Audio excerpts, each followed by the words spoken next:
जय माता दी फ्रेंड्स। अभी 7 बज गए हैं और मैं 6 बजे ऊपर आ गई थी। मेरी वॉक कंप्लीट हो गई है। चलिए अब थोड़ी सी देर बैठते हैं, फिर नीचे चलेंगे। फ्रेंड्स, आपको पता है एक दौर ऐसा आया था अभी बीच में, जब एक दिन की शादियां हुआ करती थी। सारे रिश्तेदार लोग, सब लोगों को जो कार्ड पे एड्रेस दिया जाता था वो वेन्यू का ही दिया जाता था, और सारे रिश्तेदार वेन्यू पे पहुंचते थे और बस एक दिन की शादी करके वेन्यू से ही घर पे विदा हो जाते थे। बट अभी वापस से वही पुराना दौर आ गया जो 30 साल पहले हम लोगों की शादी के टाइम जो दौर होता था कि 4 से 5 दिन के फंक्शन। अभी फिर से आज का जो यूथ है वो फिर से एन्जॉयमेंट में और फैमिली के साथ एंजॉय करने में उन लोगों को बहुत मज़ा आता है। आज के जो बच्चे हैं फिर से वापस वही पहले जैसे रीति रिवाज ट्रेडिशनल तरीके से शादी करना पसंद कर रहे हैं। तो फिर से वही 4-4 5-5 दिन की शादियां होने लगी।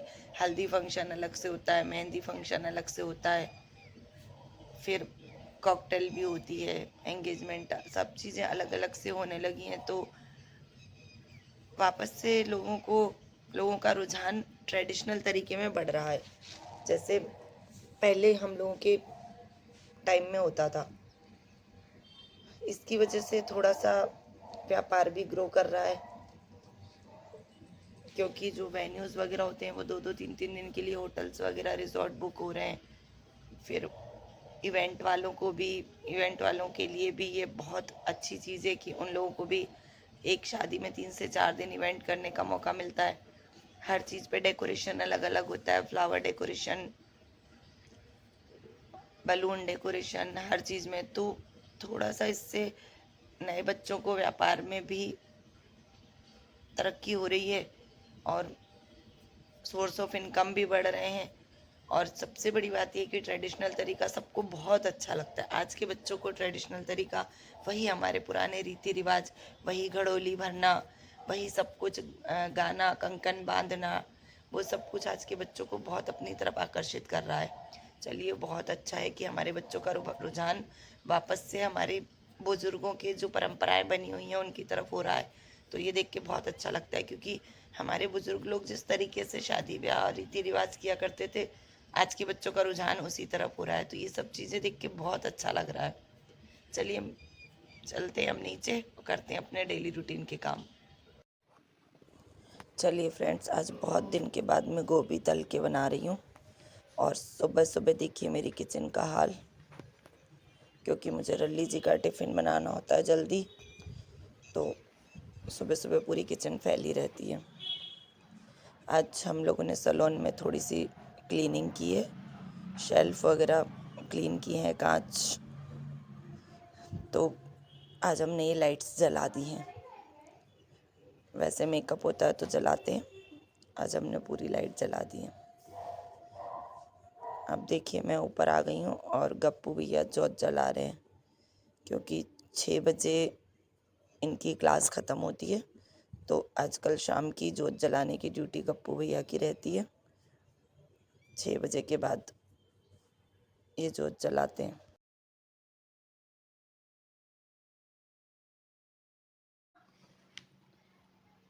सो गया तू? मेरे ऊपर आते ही इसको ऐसा लगता है कि मेरी ड्यूटी खत्म हो गई अब है।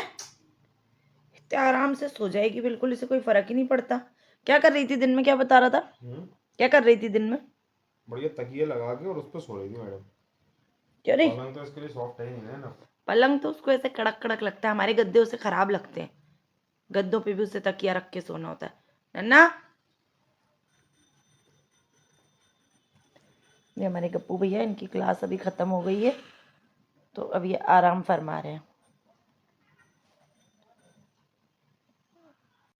चलिए फ्रेंड्स, अभी मैं नीचे से ऊपर आ गई हूँ सैलून से। तो आज फिर से हम अपने मन की बात करते हैं, और आज मैं अपने मन की बात में जिक्र करूँगी पोहलानी माता का। पोहलानी माता जो हिमाचल के डलहौजी से 12 या 15 किलोमीटर की दूरी पे है, पोहलानी माता का मंदिर। वहाँ की बहुत मान्यता है। कहा जाता है कि नवरात्रों में वहाँ पे बहुत अपार भीड़ होती है, भारी मेला लगता है और पौलानी माता सभी भक्तों की मनोकामनाएं पूरी करती हैं। पौलानी माता के बारे में ऐसा कहा जाता है कि डलहौजी से 12-13 किलोमीटर दूर डेनकुंड नाम की जगह है। डेनकुंड में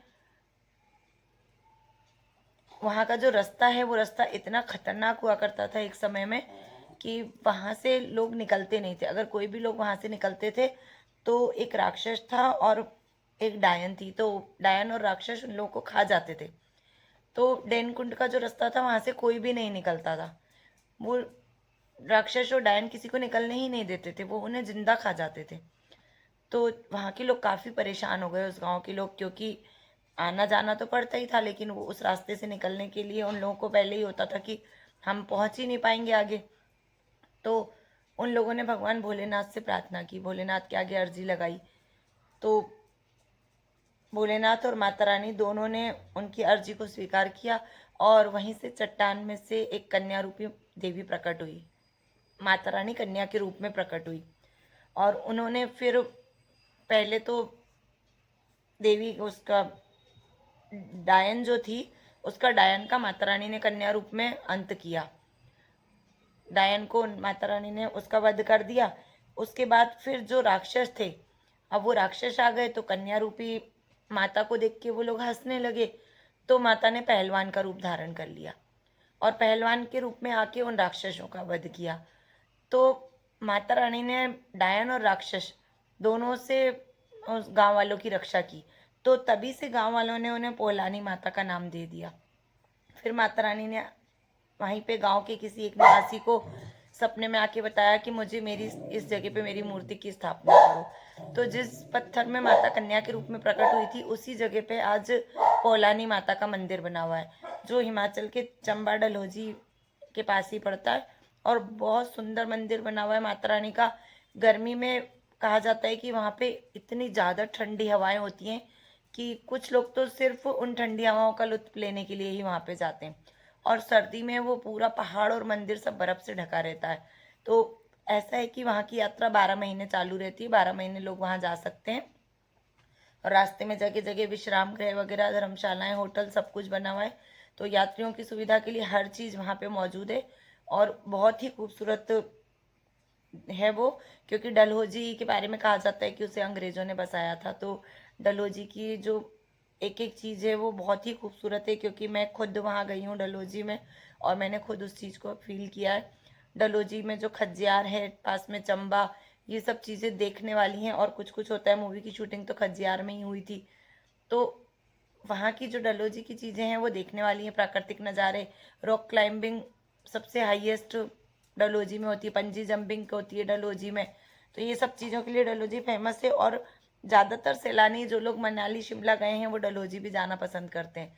तो आप लोग जब भी कभी डलहौजी जाएं तो पौलानी माता का मंदिर के ज़रूर दर्शन करके आएँ, क्योंकि माता रानी ने राक्षसों से और डायन से भक्तों की रक्षा की थी। तो आज भी कलयुग में भी माता रानी बुराई से अपने भक्तों की रक्षा कर रही है।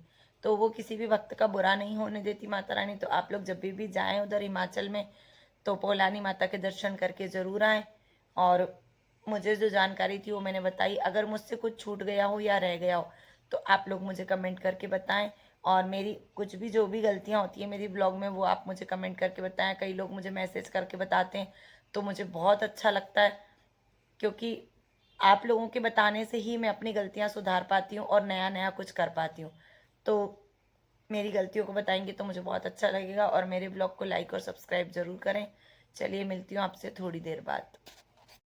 फ्रेंड्स, आज मेरी थोड़ी सब्जियां बची पड़ी थी, बहुत सारी। तो मैंने आज सारी सब्जियों को आटे में मिक्स करके बनाया मिक्स वेज के पराठे, और साथ में मैंने बनाया मैंगो शेक और सॉस। चलिए आ जाओ, जिस जिसको भी खाने हैं सारी सब्जियों के मिक्स पराठे वो जल्दी जल्दी आ जाओ। और चलिए अब हम गप्पू भैया को खाना देते हैं, क्योंकि गप्पू भैया का खाने का टाइम हो गया। नहीं तो ये नाखून खाना शुरू कर देते हैं जब इन्हें भूख लगती है। तो इनको खाना नहीं दो तो इनके नाखून खाना शुरू हो जाता है, इनसे भूख बर्दाश्त नहीं होती। चलिए अब गप्पू भैया खाना खाएंगे।